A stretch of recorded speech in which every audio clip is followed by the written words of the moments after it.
Hello friends, welcome to the galaxy of geometrics. आज के video lecture में हम काफ़ी इंपॉर्टेंट टॉपिक पढ़ने वाले हैं, जिसके अंदर हम न्यूमेरिकल्स भी सॉल्व करेंगे, जिसके अंदर हम मोस्ट प्रोबेबल वैल्यूज़ निकालेंगे एंगल्स की। तो सबसे पहले उससे पहले हमें क्या लॉज ऑफ वेट के बारे में देखेंगे और वेट का क्या इंपॉर्टेंस रहता है। जैसे कि हमें पता है वेट क्या होता है, हमारे पास न्यूमेरिकल वैल्यू होती है किसी भी मेजरमेंट या ऑब्जर्वेशन को, जिससे कि वो उसकी प्रिसाइजनेस या फिर ट्रस्टवर्दीनेस को बताता है, ठीक है। बट उस वेट को जो हम असाइन करते हैं वो किस तरीके से असाइन करते हैं। तो सबसे पहला लॉ होता है, टोटल 7 से लॉज है हमारे पास, जो कि इंपॉर्टेंट है। हमारे पास लॉज से भी डायरेक्ट क्वेश्चन बनते हैं, तो इसको अच्छे से समझना है, ठीक है। तो देखिए हमारे पास weight of arithmetic mean of measurements of unit weight is equal to number of observation. इसका मतलब है कि आपके पास ऑब्जर्वेशन है, जैसे एंगल, पहले आपने जो भी एंगल नापा, ठीक है, जो भी मेजरमेंट आई 26 डिग्री या जो भी एंगल आएगा उसका वेट मान लीजिए 1 है। तो जितनी भी मेजरमेंट्स हैं यूनिट वेट के हैं हमारे पास, मतलब वेट जो है वो सभी ऑब्जर्वेशंस का, ठीक है। फिर दोबारा नापा 32 डिग्री आया, 26.5 डिग्री आया, जो भी मतलब वेट क्या है, यूनिट वेट है। तो जब आपके पास मेजरमेंट्स यूनिट वेट की होंगी तो अर्थमेटिक मीन जो आएगा हमारे पास ऑब्जर्वेशन का, उसका वेट जो होगा वो सभी नंबर ऑफ ऑब्जर्वेशंस के बराबर होगा। कहने का मतलब है कि आपने 6 एंगल नापे O1 जिसका वेट यूनिट वेट था, वैसे ही O2 नापा, यूनिट वेट 1 था, फिर O3 नापा, यूनिट वेट 1 था, ऐसे आपने टोटल 6 नापे हमारे पास, जिनका वेट क्या है हमारे पास 1 था। तो जब आप इन सभी ऑब्जर्वेशंस का O4, O5 और O6 का मीन निकालोगे, ठीक है, मीन निकालोगे तो O1 plus O2 plus O3 plus O4 plus O5 plus O6 divided by हमारे पास क्या बाई 6 हो जाएगा। तो ये जो मीन वैल्यू होगी, जो कि OM की वैल्यू आएगी, उसका जो वेट होगा वो नंबर ऑफ ऑब्जर्वेशंस के बराबर होगा। कितनी है हमारे पास, टोटल 6 हैं, तो इसका वेट जो होगा वो 6 होगा। पहले का मतलब है कि weight of arithmetic mean of measurement of unit weight is equal to number of observation, ठीक है। दूसरा लॉ है हमारे पास कि weight of weighted arithmetic mean is equal to sum of the individual weight. तो हमारे पास इसका मतलब है कि जब आपके पास एक एंगल है, पहले में हमारे पास यूनिट वेट था और मान लीजिए वेट इसका 2 है और हमारे पास O2 का वेट हमारे पास 3 है।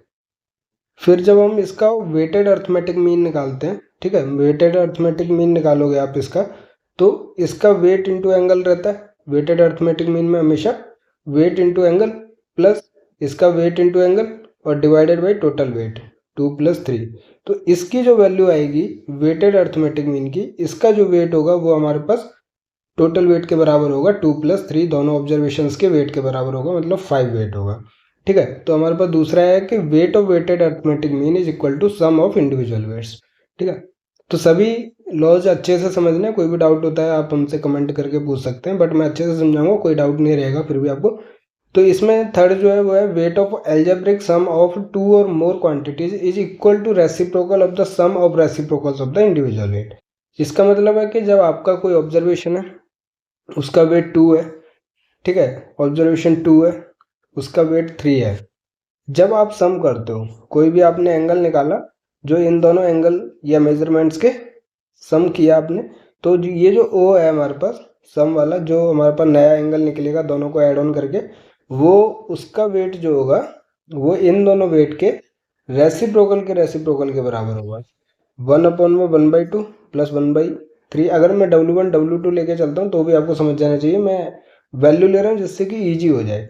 मान लीजिए अगर मैं लिखता हूँ इसको कि ये W1 है, ये W2 है, O1 का वेट हमारे पास W1 है, O2 का वेट हमारे पास W2 है, तो ये हमारे पास 1/W1 हो जाएगा और ये हमारे पास 1/W2, दोनों का रेसिप्रोकल का सम और उसका रेसिप्रोकल जो होगा वो इस वेट के बराबर होगा, ठीक है। तो अब इस लाइन को फिर से पढ़िए कि the weight of algebraic sum of 2 और मोर क्वांटिटी, मैं 2 का ही लिया हूँ, अगर 3 का है तो तीनों के वेट का सम, जैसे 1/1/W1 plus 1/W2 plus 1/W3, तो is equal to the reciprocal of sum of reciprocal. तो रेसिप्रोकल्स का सम, उसका रेसिप्रोकल जो होगा वो हमारे पास क्या होगा, वेट ऑफ एल्जेब्रिक सम का वेट होगा हमारे पास। इसके आगे के जो लॉज हैं वो काफ़ी सिंपल हैं कि अगर आपके पास कोई भी मेजरमेंट है और आपने उस मेजरमेंट को किसी फैक्टर से मल्टीप्लाई किया, तो जो नई मेजरमेंट मिलेगी या नई वैल्यू जो होगी उसका जो वेट होगा वो हमारे पास, जो वेट ऑफ रिजल्ट होगा वो उस स्क्वायर ऑफ फैक्टर से डिवाइड हो जाएगा। कहने का मतलब है कि आपका ऑब्जर्वेशन जो है हमारे पास उसका वेट W1 है और आपने क्या है किसी फैक्टर से मतलब 2 से मल्टीप्लाई कर दिया। 2O1 की जो वैल्यू रहेगी मतलब 2 से उस एंगल का जो भी वैल्यू आएगी उसका वेट जो होगा वो क्या होगा, पहले वाले वेट के फैक्टर के स्क्वायर से डिवाइड कर देना है अगर हम मल्टीप्लाई कर रहे हैं तो। मान लो अब इसी के केस में हम क्या कर रहे हैं, किसी भी फैक्टर से डिवाइड कर रहे हैं तो O1/3 कर दिया हमने, मतलब ये था O1 का वेट हमारे पास W1 था और अब हमें नई वैल्यू जो है O1/3 की जो मेजरमेंट की उसका वेट निकालना है। तो उसका वेट जो हो जाएगा वो क्या हो जाएगा, W1 और इंटू का फैक्टर के स्क्वायर से। तो ये हमारे पास फिफ्थ लॉ है। तो फोर्थ है हमारे पास कि if A quantity of given weight is multiplied by A factor the weight of result is obtained by dividing it's given weight by the square of factor. अगला जो है अगर हम उसी वेट को मतलब जो पहले वाली क्वांटिटी हो उसके वेट को अगर हम किसी फैक्टर से क्वांटिटी को किसी भी फैक्टर से डिवाइड करते हैं तो जो रिजल्ट का वेट होगा वो हमारे पास उस पहले वाले वेट का जो गिवन वेट है उसके स्क्वायर ऑफ फैक्टर से मल्टीप्लाई कर देंगे। तो जब मल्टीप्लाई करते हैं तो स्क्वायर ऑफ फैक्टर से डिवाइड कर देते हैं वेट को, और जब क्वांटिटी को हम डिवाइड करते हैं तो नई क्वांटिटी का जो वेट होगा वो हमारे पास पहले वाले वेट के स्क्वायर ऑफ फैक्टर से मल्टीप्लाई हो जाएगा। सिंपल है, डिवाइड करेंगे तो स्क्वायर ऑफ फैक्टर से मल्टीप्लाई करेंगे तो स्क्वायर ऑफ फैक्टर से डिवाइड होता है। ठीक है। सिक्स्थ है हमारे पास कि if an equation is multiplied by its own weight the weight of the resulting equation is equal to the reciprocal of the weight of equation. तो जब हम O1 की कोई वैल्यू है, वेट W1 है, तो मान लीजिए हम किसी फैक्टर से मल्टीप्लाई नहीं कर रहे, हम उसी के वेट से मल्टीप्लाई कर रहे हैं। मान लीजिए अगर इसकी वैल्यू पहले वाली वेट की वैल्यू 5 है और हमें 5 O1 की वैल्यू चाहिए, तो जो भी रिजल्ट आएगा इसका जो वेट होगा वो हमारे पास पहले वाले वेट का रेसिप्रोकल हो जाएगा। तो ये एक तरीके से वही है कि हमारे पास 5 के फैक्टर से हमने मल्टीप्लाई किया, तो मान लीजिए इसका जो वेट था पहले 5 था और हमने डिवाइड कर दिया इसको फैक्टर के स्क्वायर से डिवाइड कर दिया, तो ये जनरली क्या रेसिप्रोकली हो जाता है पहले वाले वेट का। तो आपको ये सिक्स्थ वाला जो है वो फोर्थ से मिल जाएगा कि जब हम मल्टीप्लाई करते हैं तो स्क्वायर ऑफ फैक्टर से डिवाइड कर देते हैं। सिमिलरली हमारे पास जब उसके खुद के वेट से मल्टीप्लाई करते हैं तो डायरेक्ट रिजल्ट आपको याद रखना है कि उसका वेट जो है वो इन्वर्स हो जाता है गिवन वेट के। ठीक है। सेवंथ जो है कि अगर कोई भी weight of an equation remains unchanged if all the signs of equations are changed और if the equation is added और सब्ट्रैक्टेड फ्रॉम ए कांस्टेंट। तो मान लीजिए आपके पास a प्लस बी की वैल्यू कुछ है 200 डिग्री है, ठीक है, पर आपने सभी साइन चेंज कर दिए, -a minus B is equal to -200 degree हो गया। तो जो इसका वेट था पहले W1 वही हमारे पास सेम वेट रहेगा जब हम सभी साइंस को चेंज कर देते हैं तो इक्वेशन के। ठीक है। दूसरा केस है कि ये जो a प्लस बी था इसको आपने किसी कांस्टेंट से माइनस कर दिया, -180 degree is equal to a plus B, ठीक है, is equal to 180 degree -200 degree. तो जब आप किसी कांस्टेंट से सब्ट्रैक्ट या ऐड करते हो हमारे पास तो भी उसका वेट W1 ही रहेगा, मतलब अनचेंज रहता है। तो ये हमारे पास सेवंथ लॉज ऑफ वेट था। और सातों लॉ जो है वो काफ़ी इंपॉर्टेंट है, डायरेक्ट क्वेश्चन बनते हैं। ठीक है। अब हमारे पास है rules of assigning weightage to the field observation. तो ये जो वेटेज को असाइन करने का जो रूल है वो कैसे होता है, सबसे पहले हमारे पास कि the weight of an angle varies directly as the number of observations made for the measurement of that angle. तो जितनी ज़्यादा बार हम किसी भी एंगल का मेजरमेंट लेते हैं उतनी ज़्यादा ट्रस्टवर्दीनेस बढ़ती है, तो वेट जो है वो डायरेक्टली प्रोपोर्शनल होता है। ठीक है। Weight varies inversely proportional as the length of various routes in case of lines of levels. तो लाइन ऑफ लेवल का क्या लेंथ के इन्वर्सली प्रोपोर्शनल वेट होता है। वैसे भी आप देख लीजिए जितनी लंबी लेंथ होगी उतने ज़्यादा एरर होने के चांस होंगे, तो वेट जो है इन्वर्सली प्रोपोर्शनल होता है लेंथ के। और ये हमारे पास कि if the angle is measured a large number of times, ये नंबर है हमारे पास, ठीक है, large number of times its weight is inversely proportional to the square of probable error. तो आपको मेनली जो आगे कैलकुलेशन में यूज होंगी एक ये वाला फैक्टर रहेगा, एक ये वाला, कि वेट जो होता है वो इन्वर्सली प्रोपोर्शनल होता है उसके प्रोबेबल एरर के स्क्वायर के। ठीक है, इन्वर्सली प्रोपोर्शनल होता है। दूसरा जो फोर्थ है हमारे पास corrections to be apply to various observation quantities are in inversely proportional to their weights. तो फोर्थ जो है कि जब आप करेक्शन अप्लाई करोगे तो inversely proportional to the weight करोगे, तो इससे क्या हो जाएगा, directly proportional to the square of probable error. तो ये जो इक्वेशन बन रही है यही हमारे पास आगे न्यूमेरिकल में यूज की जाएगी अपकमिंग लेक्चर्स में। आज तो हम मोस्ट प्रोबेबल वैल्यू निकालना सीखेंगे। जब हम करेक्शन अप्लाई करना सीखेंगे तो आपको ये जो फोर्थ फैक्टर है वो काम में आएगा कि वेट जो करेक्शन होता है वेट के इन्वर्सली प्रोपोर्शनल होता है और प्रोबेबल स्क्वायर के एरर के डायरेक्टली प्रोपोर्शनल होता है करेक्शन जो होता है। तो आप खुद ही देख लीजिए कि जिसका वेट ज़्यादा होगा मतलब वो प्रिसाइज वैल्यू ज़्यादा है तो उसमें करेक्शन कम लगेगा, तो इन्वर्सली प्रोपोर्शनल हो गया वेट के। और वेट जो होता है वो स्क्वायर ऑफ प्रोबेबल एरर के इन्वर्सली प्रोपोर्शनल होता है, तो करेक्शन के डायरेक्टली प्रोपोर्शनल हो जाएगा स्क्वायर ऑफ प्रोबेबल एरर। ठीक है, तो जैसे जैसे हम न्यूमेरिकल करेंगे तब आपको अच्छे से क्लियर हो जाएगा। तो मेन आपका थर्ड और फोर्थ पॉइंट काफ़ी इंपॉर्टेंट है। ठीक है, इसके बाद हम आपका determination of the most probable values. तो यहाँ से न्यूमेरिकल का पार्ट शुरू हो जाता है कि हम मोस्ट प्रोबेबल वैल्यू कैसे निकालते हैं। हमें ये पता है कि मोस्ट प्रोबेबल वैल्यू वो वैल्यू है जो कि सबसे ज़्यादा चांस रखती है ट्रू वैल्यू होने के, मतलब बहुत क्लोज होती है ट्रू वैल्यू के। तो it is defined as the quantity which added to और subtracted from the most probable value fixes the limits within which it is an even chance the true value of the measured quantity must lie. तो मतलब कुछ add या subtract करेंगे जिससे कि ये true value हो जाए, तो वो कौन सा है, मोस्ट प्रोबेबल एरर होता है। तो हम क्या करेंगे, मोस्ट प्रोबेबल वैल्यूज निकालेंगे। तो in practice the following cases may arise of which the most probable value may be required to be determined. तो जितने भी केसेस हैं हमारे पास जो एग्जाम्स में पूछे जाते हैं उनको मैंने 5 कैटेगरीज में डिवाइड किया हुआ है, जिससे बाहर कोई क्वेश्चन नहीं बनेगा। एग्जाम के अंदर कोई ऐसा केस नहीं दिया जाएगा, बट आपको खुद से समझना होगा कि क्या कौन सा केस है हमारे पास। 5 केस सिंपल है, 5 केस के हम एग्जाम्पल्स भी करेंगे तो आपको कोई दिक्कत नहीं होने वाली। ठीक है, तो मोस्ट प्रोबेबल वैल्यू निकालना है कि कोई भी डायरेक्ट ऑब्जर्वेशन है जो इक्वल वेट की है, कोई भी डायरेक्ट ऑब्जर्वेशन है जो अनइक्वल वेट की है, इनडायरेक्टली ऑब्जर्व्ड क्वांटिटी है जिसमें हमारे पास इक्वल वेट है, इनडायरेक्ट ऑब्जर्वेशन क्वांटिटी है जिसमें हमारे पास अनइक्वल वेट है, पहले में इक्वल वेट है दूसरे में अनइक्वल वेट है। फिफ्थ केस रहेगा हमारे पास observed equation accompanied by the condition equation. तो देखिए, जब मान लीजिएगा कि डायरेक्ट वैल्यू है ए को ही हमने 4 बार मेजर किया, उस तरीके से डायरेक्ट ऑब्जर्वेशन रहेगा जो इक्वल वेट की रहेगी। डायरेक्ट ऑब्जर्वेशन है एंगल ए को हमने 4 बार मेजर किया अनइक्वल वेट के साथ। ठीक है, फिर हमारे पास इनडायरेक्ट ऑब्जर्वेशन मतलब कि ए दे रखा है बी दे रखा है, ए प्लस बी को भी हमने मेजर किया, उसके हिसाब से हमें निकालना पड़ेगा जब इक्वल और अनइक्वल वेट होगा। तो हम एग्जांपल्स में देखेंगे, हर एक केस का एग्जांपल देखेंगे।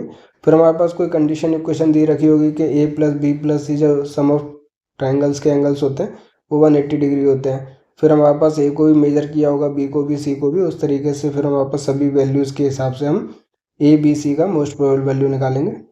तो इसमें हम नॉर्मल इक्वेशन का यूज करते हैं। ठीक है, इसमें भी नॉर्मल इक्वेशन का यूज होगा। अभी हम नॉर्मल इक्वेशन ऑफ ए और बी उस टाइप से निकालना सीखेंगे। जितने अननोन्स रहते हैं उतनी नॉर्मल इक्वेशंस हमें लिखनी पड़ती हैं। ठीक है, तो वो सभी चीज़ें हम एग्जाम्पल के अंदर देखेंगे। पहला केस है हमारे पास direct observation of equal weight. The most probable value जो होगी हमारे पास डायरेक्ट ऑब्जर्वेशन है और इक्वल वेट्स की है, तो जो मोस्ट प्रोबेबल वैल्यू होगी वो सिंपली अर्थमेटिक मीन हो जाएगी ऑब्जर्व वैल्यू का, क्योंकि इक्वल वेट की है हमारे पास। तो the most probable value of directly observe quantity of equal weights is equal to the arithmetic mean of the observe value. सबसे सिंपल केस रहेगा हमारे पास। दूसरा है हमारे पास direct observation of unequal weights. तो जो मोस्ट प्रोबेबल वैल्यू होगी वो हमारे पास वेटेड अर्थमेटिक मीन हो जाएगी ऑब्जर्व क्वांटिटीज की। ठीक है, जब सेकंड केस रहेगा तो जब हम वेटेड अर्थमेटिक मीन निकालेंगे ऑब्जर्व क्वांटिटी का तो वो क्या आंसर हो जाएगा, मोस्ट प्रोबेबल वैल्यू। ठीक है, केस थर्ड और फोर्थ के लिए हमारे पास वो लिखना पड़ेगी नॉर्मल इक्वेशन। तो when the unknowns are independent of each other their most probable value can be find from forming the normal equations for each of the unknown quantity. तो जितनी अननोन क्वांटिटीज होंगी उतनी हमें अननोन इक्वेशन नॉर्मल इक्वेशन लिखनी पड़ती हैं and treating them as simultaneous equation to get the values of unknown. फिर हम उनको सॉल्व करके अननोन की वैल्यू निकालते हैं और भी एंगल की वैल्यू निकालते हैं, वही यहाँ पर मोस्ट प्रोबेबल वैल्यू हो जाती है। ठीक है, फिफ्थ केस है हमारे पास कि observation equations accompanied by condition equation. तो when the observation equations are accompanied by one और more condition equations the latter may be reduced to an observation equation which will eliminate one of the unknowns. The normal equation can be then formed for the remaining unknowns. There is another method known as the method of correlate. तो जो अब हमारे पास condition equation दी हुई होगी तो उसमें से एक, जैसे हमें पता है A plus B plus C is equal to 180 degree है, कोई भी ट्राइंगल है, ए एंगल है, बी एंगल है, सी एंगल है हमारे पास, ठीक है। इन सभी तीनों एंगल का मिला के कितना होगा, 180 डिग्री होगा। तो इसमें से हम किसी भी एक एंगल को एलिमिनेट कर सकते हैं। तो इसमें हम लिख सकते हैं angle C is equal to 180 degree minus का angle A plus angle B. तो इस तरीके से हम इसका यूज करेंगे। एक और मेथड है इन सभी फिफ्थ केस को सॉल्व करने का, वो है मेथड ऑफ कोरिलेट्स, ठीक है। तो by which the observation equations are eliminated, उसमें हमारे पास ऑब्जर्वेशन इक्वेशन एलिमिनेट हो जाती है, सिर्फ जो कोरिलेशंस रहते हैं उनको फैक्टर्स के हिसाब से हम करेक्शन निकालते हैं और फिर उसको अप्लाई करके मोस्ट प्रोबेबल वैल्यू निकालते हैं। तो ये इसके भी एग्जांपल हम देखेंगे। However the formed method eliminating the condition equation is suitable for simple cases while the latter method is used for more complicated problems. तो जब हमारे पास कॉम्प्लिकेटेड प्रॉब्लम रहती है तो मेथड ऑफ कोरिलेट्स हम यूज कर सकते हैं, उससे क्या हमारे पास कैलकुलेशन ईजी हो जाती है। जैसे हम अभी एग्जांपल देखेंगे नेक्स्ट लेक्चर के अंदर। आज हम 4 केसेस का एग्जांपल देखेंगे, ठीक है। फिफ्थ केस जो है उसका हमारे पास मेथड ऑफ कोरिलेट से भी हम देखेंगे, तो नेक्स्ट लेक्चर के अंदर देखेंगे। आज हम चारों केसेस का एक बार एक एक एग्जांपल कर लेते हैं। कोई भी डाउट रहेगा आप हमसे कमेंट कर सकते हैं, पूछ सकते हैं। व्हाट्सअप चैनल और टेलीग्राम चैनल पर मैसेज कर सकते हैं। लिंक जो है चैनल का वीडियो के डिस्क्रिप्शन में मिल जाएगा आपको। तो सबसे पहले हम एग्जाम्पल स्टार्ट करते हैं पहले केस का, जिसमें हमारे पास डायरेक्ट ऑब्जर्वेशन है विद इक्वल वेट्स। तो जब इक्वल वेट्स है तो हमारे पास कोई वेट नहीं दिया हुआ है इसमें, ठीक है। सिर्फ हमारे पास मेजरमेंट दी हुई है कि find the most probable value of angle A from the following observation equation. तो मैंने इसमें क्वेश्चन दे रखा है, ठीक है। ये ए एंगल है, 3a की हमारे पास ये वैल्यू है, 4a की वैल्यू ये, इसके हमारे पास एंगल जो है मोस्ट प्रोबेबल वैल्यू निकालनी है हमारे पास एंगल ए की। तो पहला केस है, इसमें सिंपली हम क्या करेंगे, अर्थमेटिक मीन निकालेंगे ऑब्जर्वेशन का। लेकिन उससे पहले 2 चीज़ें मैं आपको बताता हूँ जो आगे भी हमारे पास काफ़ी यूज होने वाली हैं।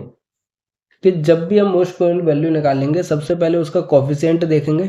जैसे इसका 1 मानेंगे हम, ठीक है, इसका 1 हो जाएगा।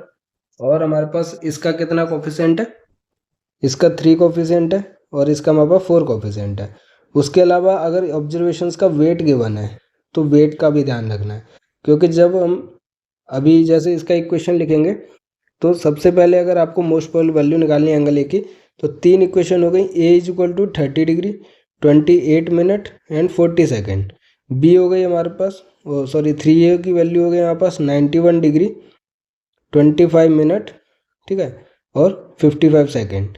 सिमिलरली 4a की वैल्यू हो गई आपकी 121 डिग्री 54 मिनट एंड 30 सेकेंड। तो जब आप नॉर्मल इक्वेशन या फिर मोस्ट प्रोबेबल वैल्यू निकालोगे तो जितना कोफिशिएंट होगा आपको उससे मल्टीप्लाई करना पड़ेगा। जैसे इसका कोफिशिएंट 3 है तो आपको 3 × 3a की वैल्यू लिखनी पड़ेगी। तो ये जो एंगल है हमारे पास 3a की वैल्यू, उसको 3 से मल्टीप्लाई करना पड़ेगा। ये हमारे पास 4 कोफिशिएंट रखता है, इसको 4 से मल्टीप्लाई करना पड़ेगा। और ये जो वैल्यू है उसको 4 से मल्टीप्लाई करना पड़ेगा, ठीक है। तो आपका ये कितनी आ जाएगी, 3 × 3a मतलब 9a की वैल्यू आ जाएगी। और ये हमारे पास क्या 16a की वैल्यू आ जाएगी, ठीक है। तो उसके बाद अगर वेट गिवन होता है, जैसे हम नेक्स्ट एग्जांपल में देखेंगे, अभी हम सिर्फ नॉर्मल सा कोफिशिएंट के हिसाब से देखते हैं जिसका इक्वल वेट है हमारे पास। तो इक्वल वेट में आपको एक चीज़ याद रखनी है कि उसका कोफिशिएंट कितना है। अगर सिंगल कोफिशिएंट है तो आपको मल्टीप्लाई करने की ज़रूरत नहीं है। अगर कोफिशिएंट हमारे पास है तो आपको उसको कोफिशिएंट से मल्टीप्लाई करके लिखना पड़ेगा। तो सबसे पहले का 1 है तो 1 × 1 है, तो ए की वैल्यू हो गई आपकी 30 डिग्री 28 मिनट एंड 40 सेकेंड। दूसरा हमारे पास 3a है, 3 से मल्टीप्लाई करेंगे तो 9a की वैल्यू हो जाएगी हमारे पास कितना, जब आप इस 3a की वैल्यू को 3 से मल्टीप्लाई कर दोगे तो कितना आ जाएगा आपका 274 डिग्री 17 मिनट एंड 45 सेकेंड, ठीक है। फिर हमारे पास ये 4a है और उसको 4 से मल्टीप्लाई करेंगे क्योंकि 4 कोफिशिएंट है। तो 4 × 4 16a की वैल्यू कितनी हो जाएगी, ये वाला एंगल इंटू 4 हो जाएगा। तो इसको करोगे तो मल्टीप्लाई, तो 487 डिग्री 38 मिनट 38 मिनट है ये हमारे पास, और 0 सेकेंड है। तो आपका तीनों इक्वेशन यूज हो गई, ठीक है। अब इन तीनों को क्या आपको ऐड ऑन करना है। तो 1a + 9a + 16a कितना हो गया 26a हो गया। और इन तीनों एंगल्स को आप ऐड ऑन करोगे तो कितना हो जाएगा 792 डिग्री 24 मिनट एंड 25 सेकेंड, ठीक है। तो ये आपकी वैल्यू आएगी 26a की। लेकिन आपको क्या एंगल ए की वैल्यू चाहिए, तो एंगल ए की वैल्यू चाहिए के लिए आपको क्या इसको 26 से डिवाइड करना है, ये वाला 26 नीचे आ जाएगा। फिर आपकी जो भी रिजल्ट आएगा आपका वो एंगल ए आ जाएगा और वही आपके पास मोस्ट प्रोबेबल वैल्यू हो जाएगी। तो इसको मैं फिर से कर देता हूँ कि 26 ए की वैल्यू जो आई हमारे पास वो आई 792 डिग्री 24 मिनट एंड 25 सेकेंड। ठीक है, तो ए की वैल्यू क्या है, इसको डिवाइडेड बाई 26 कर दोगे और यहाँ से हटा दोगे तो ए की वैल्यू जो हो जाएगी वो हमारे पास कितनी आ जाएगी आपके पास most probable value 30 degree 28 minute and 37.9 second. तो ये आपका क्या हो जाएगा आंसर हो जाएगा और मोस्ट प्रोबेबल वैल्यू ऑफ ए हो जाएगा। ठीक है, तो इसका सॉल्यूशन जो है मैंने आपको पीडीएफ अपलोड करूंगा इसके सॉल्यूशन के साथ। ठीक है, सिर्फ एग्जाम्पल को मैंने सॉल्व किया हुआ है। तो उस पीडीएफ को डाउनलोड करने के लिए आपको हमारे टेलीग्राम चैनल पर और व्हाट्सअप चैनल पर फॉलो करना पड़ेगा, तो जिसका लिंक वीडियो के डिस्क्रिप्शन में भी है, नहीं तो आप जियोमेट्रिक्स गैलेक्सी के नाम से सर्च करके फॉलो कर सकते हो, फ्री में पीडीएफ मिलेगी। ठीक है, पर आपको पहले खुद से सॉल्व करना है। कोई डाउट आता है हमारे पास तो आपको फिर पीडीएफ के सॉल्यूशन को देखना है, नहीं तो अगर आप खुद से सॉल्व कर लोगे कोई इतना हार्ड नहीं है। कोई भी डाउट आता है तो पूछ भी सकते हो आप हमसे।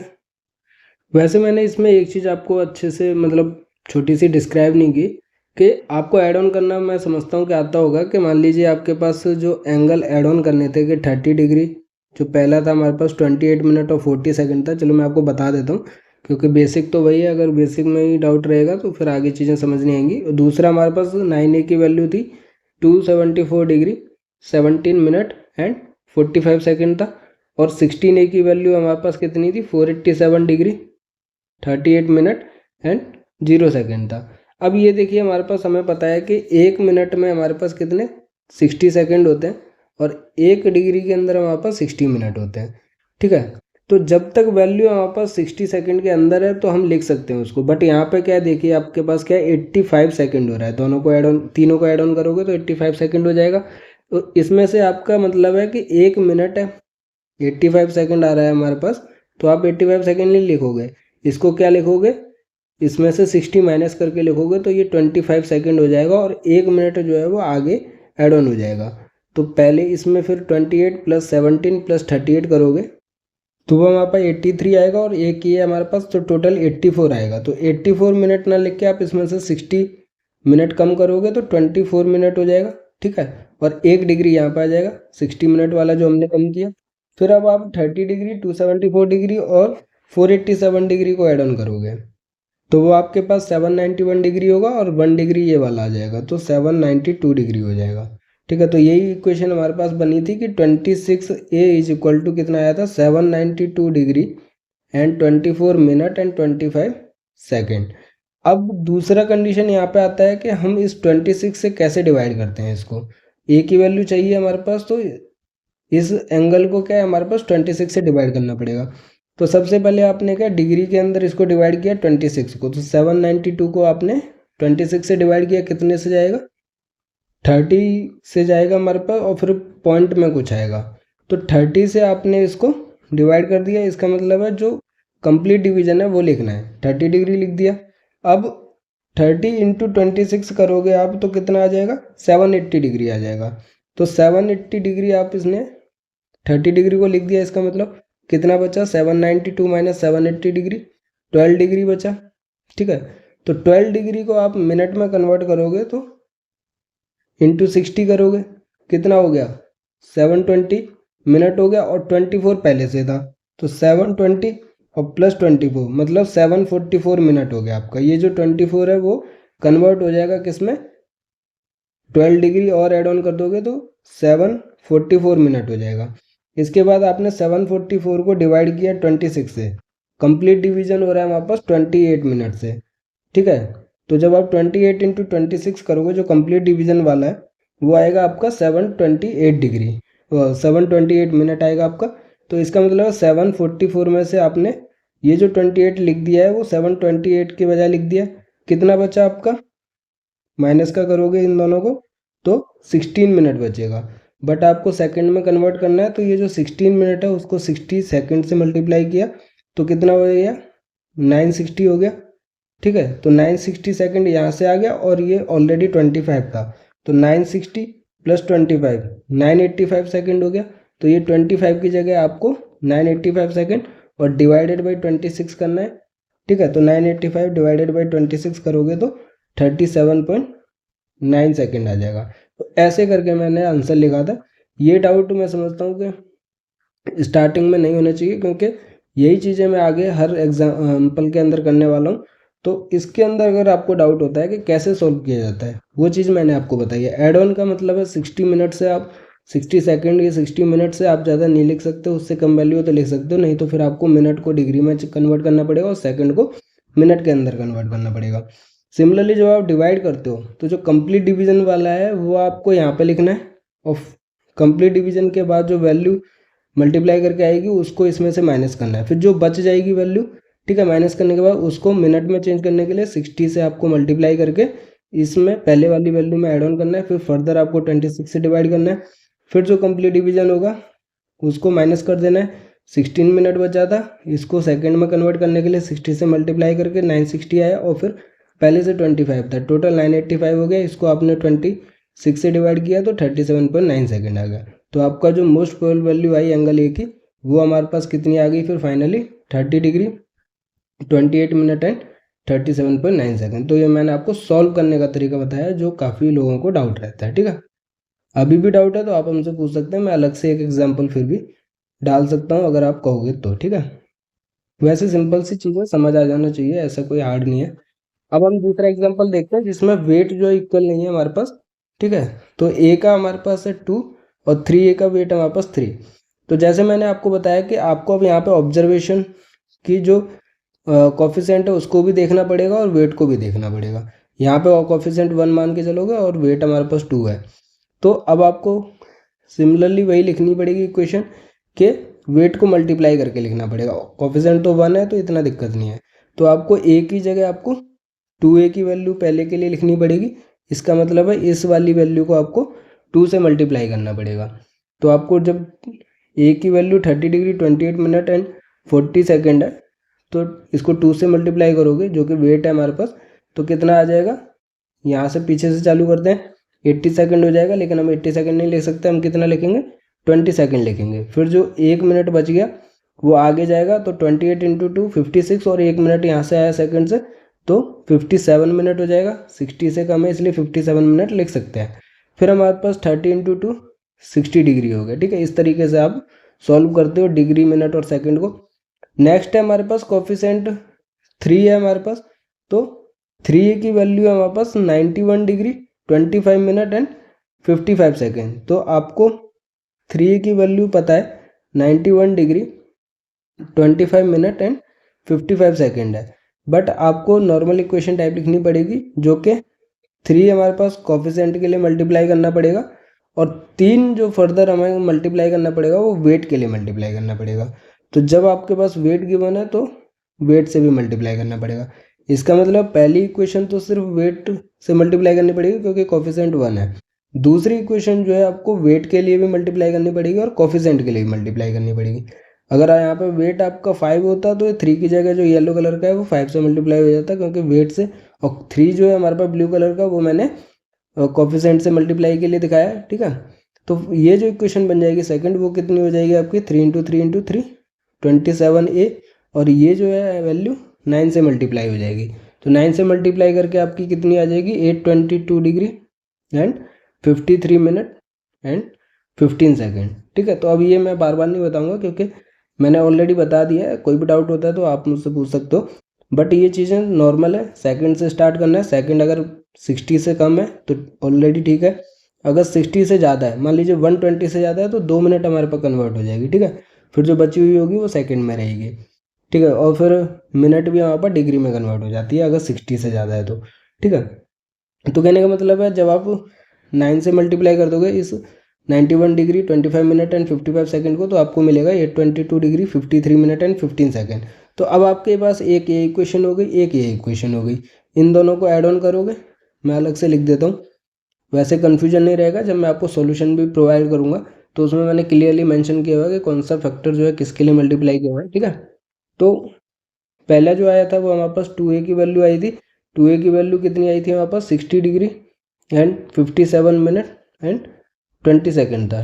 ठीक है, दूसरा जो था वो था हमारे पास 27a की वैल्यू, वो क्या होगी 822 degree and 53 minute and 15 second.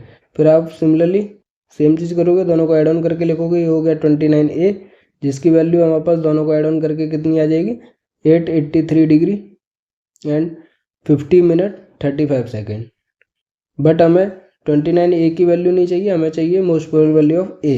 तो इस वैल्यू को आपको क्या, ये वाला 29 नीचे आ जाएगा, इसको डिवाइड करना पड़ेगा। तो A की वैल्यू जो आ जाएगी, जब आप इस value 883 degree 50 minute and 35 second को 29 से डिवाइड करोगे तो आपकी वैल्यू आ जाएगी 30 डिग्री 28 मिनट। डिवाइड करना मैंने ऑलरेडी बता दिया, ये हमारे पास 38.5 सेकेंड। तो ये जो वैल्यू आई वो हमारे पास क्या हो गई, most probable value of A हो गई हमारे पास। ठीक है, आंसर आ गया हमारे पास। तो इस टाइप के क्वेश्चन पूछे जाते हैं। आप प्रीवियस ईयर का क्वेश्चन देख लीजिए, ये नॉर्मल क्वेश्चन पूछे जाते हैं। अभी आपको हार्ड लग रहे हैं, बट आप खुद से एक दो क्वेश्चन सॉल्व करोगे तो बहुत सिंपल क्वेश्चन है। बस आपको वेट ध्यान रखना है और कोफिशिएंट भी ध्यान रखना है। लोग क्या है, कोफिशिएंट भूल जाते हैं जनरली, ठीक है, कि कोफिशिएंट से मल्टीप्लाई नहीं करते हैं। फिर हमारे पास थर्ड एग्जाम्पल है, थर्ड केस के लिए। तो इसमें हमारे पास क्या गिवन है, ए का वैल्यू गिवन है। ठीक है, अब हमें निकालना most probable values of angle A and B. दो अननोन है, दो नॉर्मल इक्वेशन लिखनी पड़ेगी, एक एंगल ए के लिए, एक एंगल बी के लिए। इसका कोफिशिएंट 1 मानोगे आप। अब यहाँ पे a प्लस बी है तो ये भी 1 कोफिशिएंट है। मान लीजिए अगर ये a प्लस 2 भी होता तो इसका b का जो हो जाता 2 कोफिशिएंट हो जाता। बट यहाँ पे क्या, सबका कोफिशिएंट 1 ही है, बस वेट 2 है, 3 है और 4 है वहाँ पे इक्वेशन का। तो हमें सबसे पहले इसके लिए नॉर्मल इक्वेशन लिखनी पड़ेगी ए के लिए। तो स्टार्ट करते हैं कि नॉर्मल इक्वेशन फॉर ए। ठीक है, तो जब भी हम नॉर्मल इक्वेशन लिखते हैं, जैसे हमने ऊपर चीज़ देखा कि कोफिशिएंट होती है तो उसको कोफिशिएंट से मल्टीप्लाई करते हैं, बट वेट भी होता है तो उसको वेट से मल्टीप्लाई करते हैं। तो ए वाली इक्वेशन को ही मल्टीप्लाई करेंगे। जिस जिस इक्वेशन में ए है हमारे पास, उस इक्वेशन को हमें नॉर्मल इक्वेशन फॉर ए के अंदर लेना पड़ेगा। तो सबसे पहली इक्वेशन आएगी, कोफिशिएंट 1 है, मान लीजिए 2 3 होता तो पहले इस इक्वेशन को 3 से मल्टीप्लाई करना पड़ता और 2 के वेट के लिए भी मल्टीप्लाई करना पड़ता। बट यहाँ पे कोफिशिएंट 1 है, सिर्फ वेट 2 है, तो आपको 2 से ही मल्टीप्लाई करना पड़ेगा वेट फैक्टर से। ठीक है, तो वो कितना हो जाएगा, जब आप इस वैल्यू को 2 से मल्टीप्लाई करके लिखोगे तो कितना हो जाएगा, 2 × 9 डिग्री 48 मिनट एंड 36.6 सेकेंड। तो उसको मल्टीप्लाई करके आपने लिखा तो 19 डिग्री आ जाएगा एंड 37 मिनट एंड 13.2 सेकेंड आ जाएगा। फिर हमारे पास ए किसके अंदर है, ये वाली इक्वेशन के अंदर है, और कोफिशिएंट जो है वो ए का 1 ही है हमारे पास, इसलिए इस इक्वेशन को वेट फैक्टर मतलब 4 से मल्टीप्लाई करेंगे। अगर इसका कोफिशिएंट मान लीजिए 2a प्लस बी की वैल्यू ये होती तो 2 से भी मल्टीप्लाई करना पड़ता इस इक्वेशन को, 4 से भी मल्टीप्लाई करना पड़ता, क्योंकि वेट 4 है हमारे पास और कोफिशिएंट 2 था। बट इसका कोफिशिएंट 1 है, वेट 4 है, तो इस इक्वेशन को हम 4 से ही मल्टीप्लाई करेंगे। 4a प्लस बी की वैल्यू कितनी हो जाएगी, इस वैल्यू को आप 4 से मल्टीप्लाई करके लिखोगे 4 × 104 डिग्री 26 मिनट एंड 28.5 सेकेंड। तो आपकी वैल्यू आ जाएगी 417 डिग्री एंड 45 मिनट 54 सेकेंड। तो ये नॉर्मली, और किसी इक्वेशन में हमारे पास ए नहीं है, ठीक है, क्योंकि नॉर्मल इक्वेशन फॉर ए लिख रहे हैं।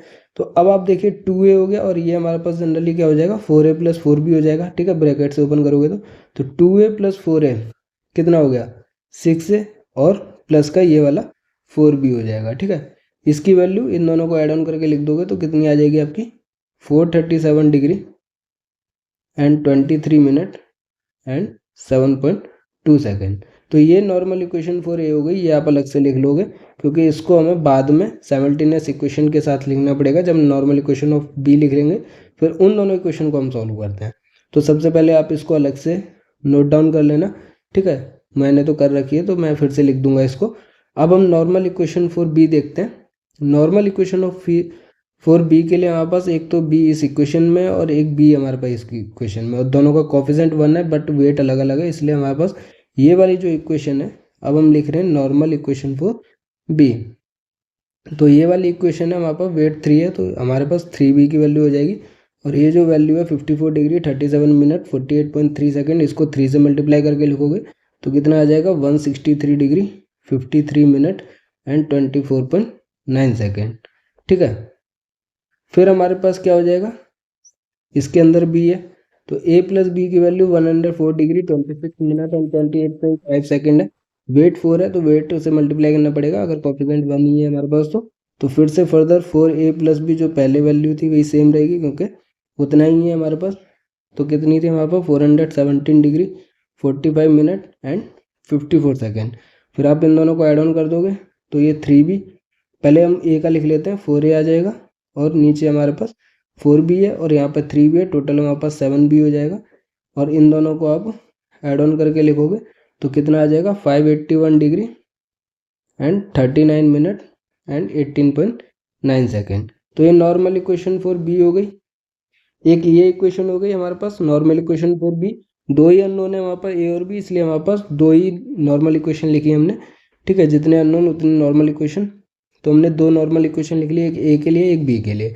अब उन दोनों इक्वेशंस को आप साइमल्टेनियस इक्वेशन के तौर पे लिख लोगे। तो पहले जो हमारे पास नॉर्मल इक्वेशन फॉर ए आई थी, जिसको मैंने कहा था कि आपको नोट डाउन करना है, तो वो क्या आई थी हमारे पास 6a + 4b is equal to 437 degree. ठीक है, 437 डिग्री 23 मिनट एंड 7.2 सेकेंड था। ठीक है, दूसरी जो नॉर्मल इक्वेशन फॉर बी आई थी हमारे पास, जो अभी लिखी थी 4a + 7b is equal to 581 degree 39 minute, ठीक है, एंड 18.9 सेकेंड। दो इक्वेशन, दो अननोन, आपको इन दोनों को सॉल्व करना है।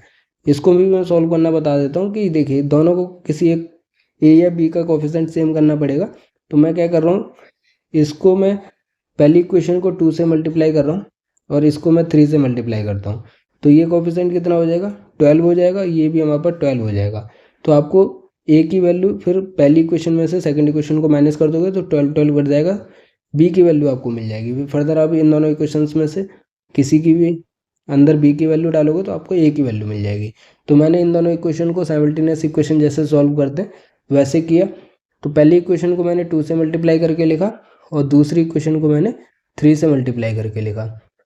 ठीक है, तो पहली इक्वेशन को कितना हो जाएगा 12a + 8b और ये वाली वैल्यू को आप 2 से मल्टीप्लाई करके लिखोगे तो कितना आ जाएगा आपके पास 874 डिग्री 16 मिनट 46 मिनट, ये हमारे पास 46 है, 46 मिनट एंड 14.4 सेकेंड। दूसरी इक्वेशन को हमने क्या 3 से मल्टीप्लाई करके लिखा तो 12a और प्लस का 7 × 3 21b और ये इक्वेशन को 3 से मल्टीप्लाई करके लिखा तो कितना हो जाएगा 1744 डिग्री 57 मिनट एंड 56.7 सेकेंड।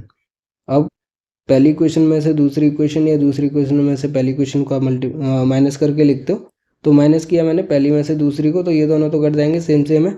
तो 8 - 12 21 -13 हो गया, -13b इज इक्वल टू ये वाली वैल्यू में से इसको माइनस किया हमने तो कितना हो जाएगा माइनस का 870 डिग्री 11 मिनट एंड 42.3 सेकेंड। ये वैल्यू है यहाँ पर 13b की, बट हमें क्या चाहिए, ये प्लस हो जाएगा माइनस माइनस।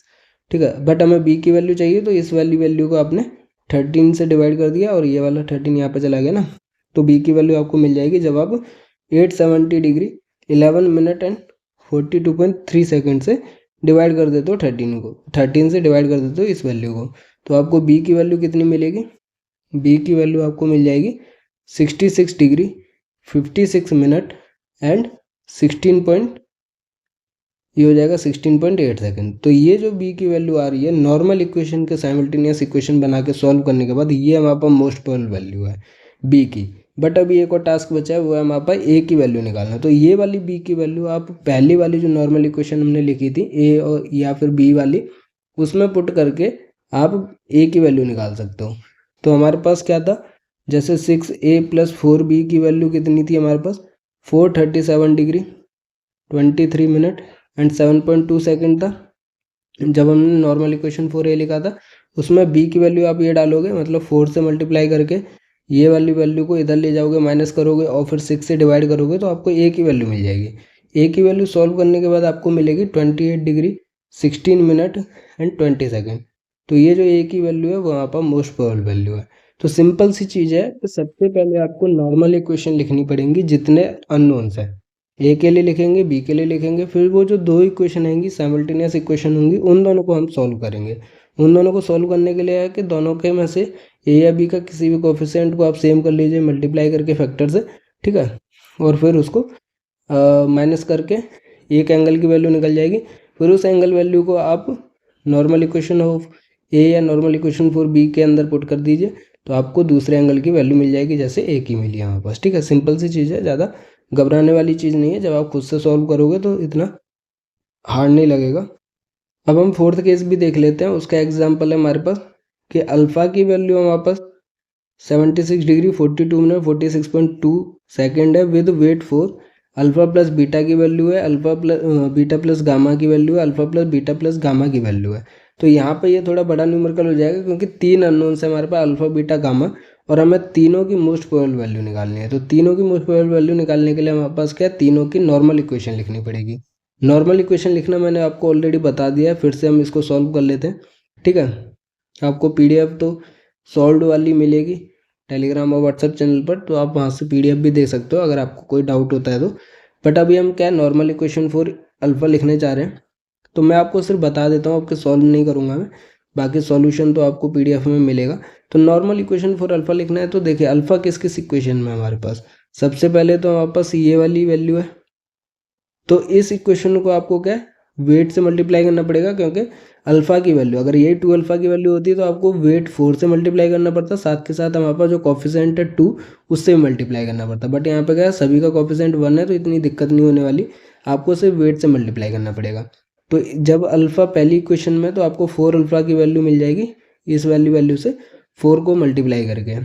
ठीक है, दूसरा हमारे पास अल्फ़ा इस इक्वेशन में, तो अल्फ़ा प्लस बीटा वेट 3 है हमारे पास, तो इसको भी आप लिखोगे वेट से मल्टीप्लाई करके, 3 अल्फ़ा प्लस बीटा की वैल्यू लिख दोगे इस वैल्यू को 3 से मल्टीप्लाई करके, जो कि कितनी है वहाँ पर 134 डिग्री 36 मिनट एंड 32.6 सेकेंड। उसके अलावा हमारे पास अल्फ़ा किसके अंदर है, ये वाली इक्वेशन के अंदर। ये वाली इक्वेशन यूज में नहीं आएगी जब हम नॉर्मल इक्वेशन फॉर अल्फ़ा लिखेंगे, तो ये वाली थर्ड इक्वेशन आएगी, क्योंकि इसके अंदर अल्फ़ा है। तो ये जो है हमारे पास वेट 1 ही है, तो सिंपल है 1 into alpha plus beta plus gamma, और जो वैल्यू ऑलरेडी है वही आ जाएगी हमारे पास। ठीक है, तो ये एक इक्वेशन, एक वैल्यू मिलेगी, दूसरी मिलेगी, तीसरी मिलेगी। जब आप नॉर्मल इक्वेशन फॉर ए को कंफर्म करोगे तो आप इन तीनों को ऐड ऑन करोगे, तो यहाँ से आपको 4 अल्फ़ा प्लस 3 अल्फ़ा और प्लस अल्फ़ा, टोटल कितना हो गया 8 अल्फ़ा। तो आपको 8 अल्फ़ा प्लस हमारे पास 3 बीटा प्लस 3 बीटा वहाँ से और 1 बीटा यहाँ से, तो 4 बीटा मिलेगा। ठीक है, और ये एक गामा मिलेगा, इज इक्वल टू जो भी तीनों वैल्यू होंगी उसको ऐड ऑन करके लिखोगे, तो ये नॉर्मल इक्वेशन फॉर अल्फ़ा आ जाएगा। सिमिलरली आप नॉर्मल इक्वेशन फॉर बीटा लिखोगे, उसके अंदर क्या है, पहली इक्वेशन नहीं आएगी, दूसरी इक्वेशन आएगी, क्योंकि इसके अंदर बीटा है, तो 3 into alpha plus beta is equal to 3 ये वैल्यू। ठीक है, दूसरा हमारे पास ये इक्वेशन आ जाएगी, क्योंकि बीटा है इसके अंदर और हम नॉर्मल इक्वेशन फॉर बीटा लिख रहे हैं, तो इस वाली वैल्यू को आप 2 से मल्टीप्लाई करोगे, तो 2 बीटा प्लस गामा। ठीक है, और इंटू का ये वैल्यू 2 हो जाएगी। और थर्ड जो इक्वेशन आ जाएगी वो ये वाली, क्योंकि इसके अंदर भी बीटा है, तो alpha plus beta plus gamma, और वेट हमारे पास बना सेम रहेगा हमारे पास। तो तीनों को ऐड ऑन करके जब लिखोगे नॉर्मल इक्वेशन फॉर बीटा, तो आपको जो भी मिलेगा वो 4 अल्फ़ा, यहाँ से जो 4 से मल्टीप्लाई किया था 4 अल्फ़ा, तो यहाँ पे 4 बीटा हो जाएगा, यहाँ पे 2 बीटा हो जाएगा, और यहाँ पे बीटा हो जाएगा, तो कितना हो गया 3।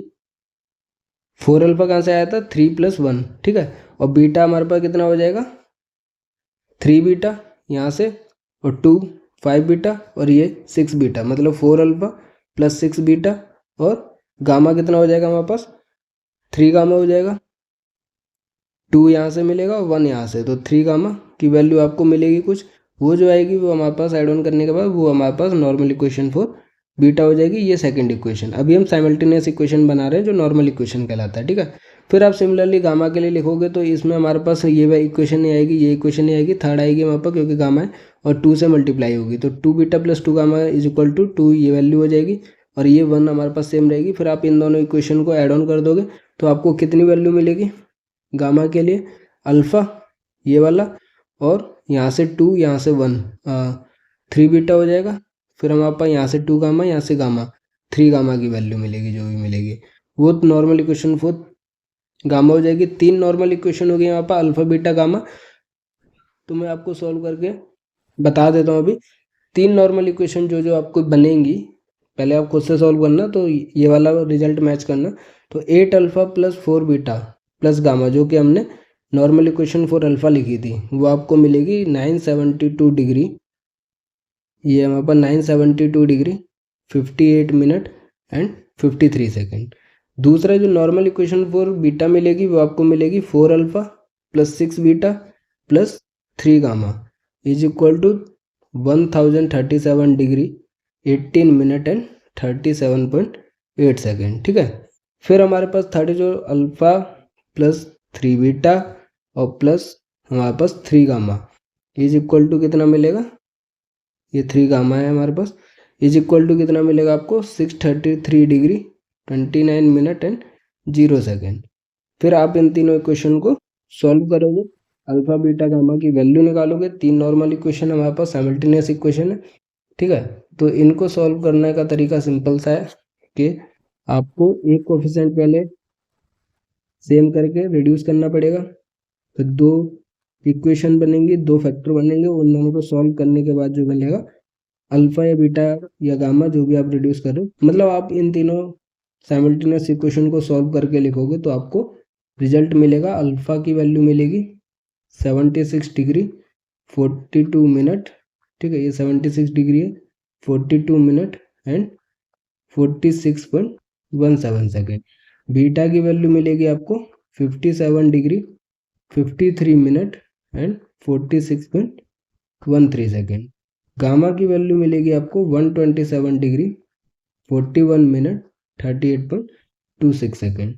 तो ये जो वैल्यूज है यही हमारे पास मोस्ट प्रोबेबल वैल्यू है जो हमारे पास सभी एंगल्स की अल्फा बीटा गामा की, ये आंसर हो जाएगा। पीडीएफ जो है सॉल्व वाली वो अपलोड की जाएगी टेलीग्राम और व्हाट्सएप चैनल पर। ठीक है, तो आप हमें ज़रूर फॉलो कीजिए। बाकी अपडेट्स भी हमारे पास टेलीग्राम और व्हाट्सएप चैनल पर मिलती है। वीडियो पसंद आया तो लाइक कीजिए, काफ़ी इंपॉर्टेंट है हमारे पास गेट पर्पज के लिए या फिर कोई भी एग्जाम हो, मोस्ट प्रोबेबल वैल्यू कैलकुलेट करना जरूर आता है। ठीक है, तो वीडियो पसंद आया तो लाइक कीजिए, दोस्तों के साथ शेयर कीजिए, चैनल को सब्सक्राइब कीजिए और अपनी गेट ज्योमेट्रिक्स की तैयारी ज्योमेट्रिक्स गैलेक्सी के साथ करते रहिए। Thank you.